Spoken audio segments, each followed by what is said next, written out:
இஞ்சி மாங்காய் இஞ்சி கேள்விப்பட்டிருக்கீங்களா? பார்த்துருக்கீங்களா? இன்றைக்கி மாங்காய் இஞ்சி தொக்கு தான் பண்ணினேன். மாங்காய் இஞ்சி ஊறுகாய். அதை சாதத்தில் போட்டு தான் நான் சாப்பிட்றேன். அதோட டேஸ்ட்டு அலாதியாக இருக்குங்க. அதை சாப்பிட்டு பார்த்தவங்களுக்கு தான் தெரியும் அதோட டேஸ்ட்டு. மாங்காயும் இஞ்சியும் கலந்த கலவை அவ்வளோ ஒரு சூப்பர் அல்டிமேட்டாக இருக்கும் மாங்காய் இஞ்சி.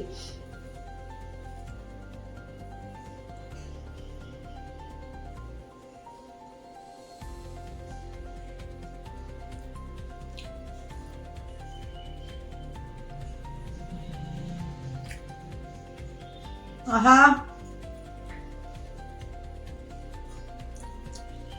மாங்காய் இஞ்சி சாதம், மாங்காய் இஞ்சி ஊறுகாய் தான் பண்ணினேன். சாதத்துக்கு சைட் டிஷ்ஷாக பண்ணினேன். குழம்பு புளி குழம்பு வச்சுருந்தேன், மாங்காய் இஞ்சி சைட் டிஷ்ஷாக பண்ணேன். இந்த பண்ணியிருக்கேன் பாருங்க. இது அவ்வளோ சூப்பராக இருக்கு, அல்டிமேட்டாக இருக்கு, பக்காவாக இருக்கு. அப்பா ஐயோ, மாங்காயோட டேஸ்ட்டு, இஞ்சியோட டேஸ்ட்டு, பூண்டு போட்டிருக்கேன், செம்மையா இருக்கு. இந்த வீடியோ நான் அப்லோட் பண்றேன் பாருங்க. ரொம்ப தரமா இருக்கு, சூப்பரா. கண்டிப்பா வீடியோ மிஸ் பண்ணாம மாங்காய் இஞ்சி தொக்கு எப்படி பண்றதுங்கிற வீடியோவை கண்டிப்பா பாருங்க. ஓகேவா? சாப்பிட்டுட்டு பேசுறேன். பாய். மாங்காய் இஞ்சி இன்றைக்கி நான் வீடியோ அப்லோட் பண்ணுறேன், கண்டிப்பாக மிஸ் பண்ணாமல் பாருங்கள்.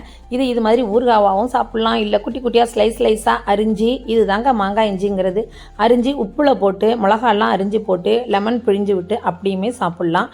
அவ்வளோ ஒரு ஹெல்த் பெனிஃபிட்ஸ் உள்ளது. மாங்காயும் இஞ்சியும் கலந்தது, காரமே இருக்காது. அப்படியே மாங்காவோட ஃப்ளேவரும் இஞ்சியோட ஃப்ளேவரும் மிக்ஸ் பண்ணுனா எப்படி இருக்குமோ அது மாதிரி இருக்கும். அவ்வளோ டக்கரான அல்டிமேட்டான இந்த இஞ்சி ஊறுகாய் நான் வீடியோ அப்லோட் பண்ணுறேன், கண்டிப்பாக மிஸ் பண்ணாமல் பாருங்கள். இந்த வீடியோ உங்களுக்கு பிடிச்சிருந்துச்சுன்னா மறக்காமல் கமெண்ட் பண்ணுங்கள். தேங்க்யூ.